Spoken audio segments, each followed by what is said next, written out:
Hi, this is Herb Allen with MainStreet Financial Group, and it's that time when we can pull away from the noise and press of the markets to get our bearings, redefine our agenda, and yes, it's time.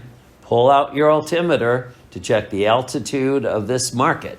Need I say that we're at an all-time high for the S&P and the NASDAQ, and darn close for the Dow. It's Sunday, November 3rd, 2019, and as the energy of this whole time starts to build, I just want to pause and say thank you for choosing to spend the next couple minutes with me.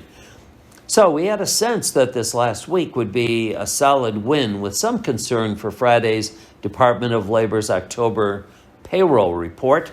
Market makers had very modest expectations in the range of 60 to 90,000 new jobs. We knew that the number would be hit pretty hard by the GM strike. It's now resolved, but there was a loss of about 30,000 jobs in manufacturing. Expectations were pretty modest, but the number came in at a solid 128,000 new jobs for the month of October, a very healthy gain. The Department of Labor also reported positive revisions for August and September, but an additional 95,000 new jobs, and that's what this economy thrives on. Now, Friday's excellent report, coupled with the widely expected, almost anticlimactic Fed action on Wednesday, cutting the Fed rate by a quarter point, has created a pretty solid sense of hope that 2019 might end with solid gains across the board. Perhaps you might recall from last week that I observed that following each Fed meeting since March, there's been a pullback across the market of about 2 to 6%, and that pullback has lasted several weeks in each case. I don't think that's in our future, at least not this year.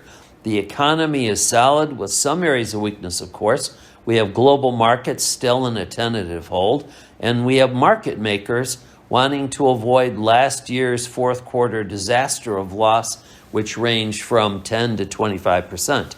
I can almost hear those sleigh bells in the distance as we anticipate a really fine 2019 Santa rally. No pullback this year, fourth quarter, I hope. We'll see. So, how are we going to go into the first full week in November? Well, the market opens tomorrow at record highs. Very positive quarterly reports so far, and some positive signs of a preliminary agreement between China and the U.S. on trade. I'm calling it trade light for sure, if it actually occurs.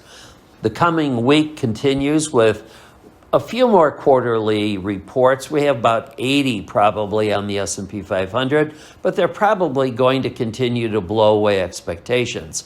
I'm sort of interested in watching Uber. Uber is reporting Monday, and that report will not excite at all. Fortunately, the news won't come out until after Monday's close. Not as many reports for sure, but we have some pretty strong stocks. Under Armour, CVS Health, Wendy's, Qualcomm, Humana, Magna, and Thursday's major reports, Disney and Take-Two Interactive, both of which we have some pretty high hopes for. Of personal interest, I'm waiting for Peloton to announce its first quarterly report since going public in September. Peloton is not my favorite stock. It's my favorite exercise bike. So I'm not endorsing it at all. It's actually one of the IPOs for 2019, and that whole class has been a disaster. Very miserable performance. Maybe Peloton will turn that around. We'll see how that goes. So let's look at historical trends, and they're actually in our favor, as the next 2 months are historically the best of the year. Apple's performance last week, up 3.7 for the week after really solid earnings, might actually ignite the broad technology sector to join the historically strong performance of industrials, materials, and consumer discretionary. And so I'm really hoping these four horsemen might actually lead our Santa rally into new records for the broad market into January 2020. Of course, there are geopolitical risks like dark clouds on our otherwise sunny sky. So what do? Stay alert. Just keep watching. Keep watching. So a quick geek alert for fellow data fans. We have important news this week. Factory orders on Monday, Tuesday's ISM non-manufacturing, and that actually is key for GDP growth. Consumer credit on Thursday, and Friday's crucial consumer sentiment. Remember, as we approach the holiday season, we need lots of positive, happy shoppers. And so as we begin this first actually full week of November, we also approach two sacred days in this nation. Sunday, November 10, the birthday of our United States Marine Corps, and Monday, November 11, most sacred day, Veterans Day. It's not too early to consider our deepest wealth and our greatest strength in the heroic lives of those who serve in our armed forces today and in all of our yesterdays. May God bless the men and women who keep this country free. Have a good week on Wall Street and Main Street. Take care.